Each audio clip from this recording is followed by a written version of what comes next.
Bonjour à chacun. Pour cette méditation matinale, je voulais vous partager une question qu'un jeune m'a posée aujourd'hui.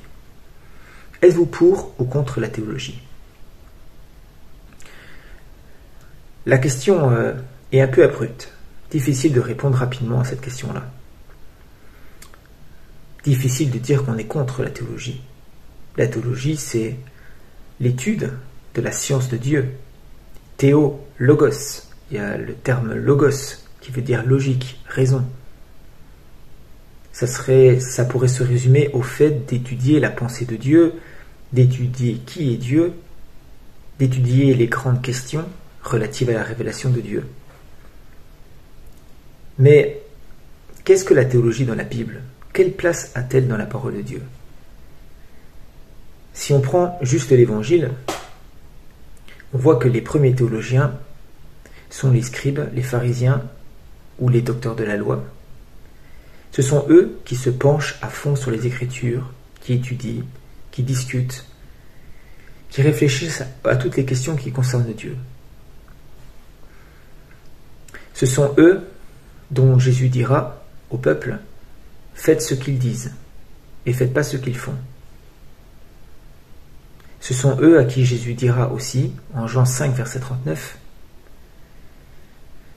lors d'une joute oratoire, d'un combat que mènent les pharisiens contre Jésus, Jésus se défend de leurs attaques et leur dira « Vous sondez les Écritures, car vous pensez avoir en elles la vie éternelle. Mais ce sont elles qui rendent témoignage de moi, et vous ne voulez pas venir à moi pour avoir la vie. » Un verset dense. Vous sondez les Écritures car vous pensez avoir en elles la vie éternelle, c'est-à-dire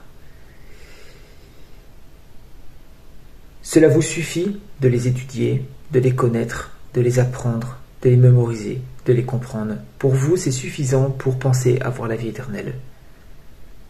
Et Jésus leur dira, c'est pas suffisant. Il faut non seulement avoir les Écritures, c'est bien d'avoir de la connaissance, mais il faut accepter et connaître celui qui vous les a données, c'est-à-dire moi. Elles rendent témoignage de moi. Elles parlent de moi à ces Écritures. Et moi, quand je viens vers vous, vous me rejetez. Ensuite, après cet exemple, effectivement, les disciples, qui étaient des gens sans instruction, et d'ailleurs ça a étonné les pharisiens de l'époque, ont écrit les épîtres, Paul, Pierre, Jacques, et ils nous ont apporté plein d'éléments théologiques. Toute la théologie repose sur cette révélation. Mais c'était des hommes de terrain. Ce n'étaient pas simplement des hommes qui étudiaient les livres et qui discutaient des questions. Prenons l'exemple de l'apôtre Paul, un des plus grands érudits. Lui, il était pharisien, fils de pharisien. Il avait baigné depuis sa plus tendre enfance dans l'étude des textes. Il le dit lui-même, la connaissance, il en a. Paul n'a pas fait que étudier la théologie. Il a fait des disciples, selon l'ordre de son maître, formé des disciples. Il a été à l'origine de la naissance de plusieurs églises. Il a annoncé l'évangile. C'était un homme de terrain qui a souffert, qui a aimé, qui a travaillé, qui s'est vraiment pas déconnecté de son temps, mais qui l'a vraiment incarné. Il s'est fait tout à tous, cette expression célèbre. Donc on voit bien que la question de la théologie pour lui était complètement liée à la vie. Et ça touche un point important. Si la théologie reste une étude intellectuelle, une sorte de jeu de l'esprit, sans déboucher sur une véritable pratique, sans une véritable actualisation de ce savoir dans notre vie pratique, c'est vain. Jésus a dit « Et c'est ici la vie éternelle qu'ils te connaissent toi, le seul vrai Dieu, et celui que tu as envoyé, Jésus-Christ. » La vie éternelle n'est pas connaître seulement les Écritures. La vie éternelle, c'est pas seulement connaître tous les secrets et les mystères de Dieu. D'ailleurs, Paul le dit en Corinthiens 13, « Si j'avais toute la connaissance et tous les mystères, mais que je n'ai pas l'amour, je suis rien. » La vie, c'est le connaître lui. comme si vous mettez derrière le mot connaître l'attachement profond, la relation. Connaître, c'est presque faire un avec, c'est presque s'unir à quelqu'un.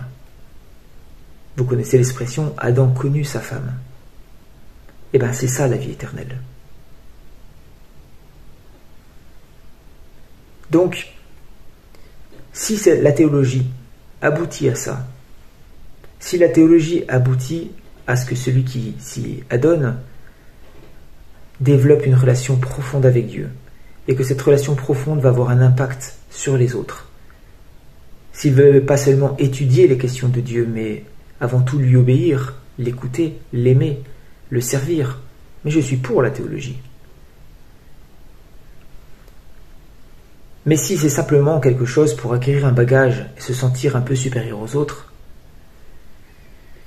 avoir l'impression que on est capable désormais de servir Dieu puisqu'on a acquis un certain savoir, alors je suis contre cette théologie-là. Parce que cette théologie-là, c'est typiquement celle des pharisiens et des scribes et des ennemis de Jésus de l'époque. Jésus a dit enfin pour conclure, « Je te remercie, Père, Seigneur du ciel et de la terre. Tu as caché ces choses aux sages et aux intelligents, et tu les as révélées aux petits-enfants. » Cela ne signifie pas qu'il faut être bête pour comprendre et recevoir la révélation de Dieu, bien évidemment. On peut être très sage, très intelligent et avoir un cœur d'enfant. C'est surtout la disposition de notre cœur. Est-ce qu'on s'approche de Dieu avec notre sagesse, notre intelligence, pour s'emparer de la connaissance, sans vouloir finalement rencontrer celui qui nous la donne, sans vouloir lui obéir? On veut le savoir, mais on ne veut pas de Dieu, personnellement. Ou si on a vraiment un cœur d'enfant qui veut vraiment écouter son Père, le rencontrer et l'aimer. Dans ce cas-là, je suis convaincu qu'on peut découvrir des choses extraordinaires, sans passer par des écoles, sans dévorer des milliers d'ouvrages théologiques. Cela ne signifie pas, bien entendu, et je ne le dirai jamais, qu'une école biblique ne peut pas être utile à un disciple. C'est pas mon propos. Je dis juste que c'est pas le centre de la vie. Dieu a toujours appelé des hommes et des femmes, et souvent, qui étaient petits, sans instruction.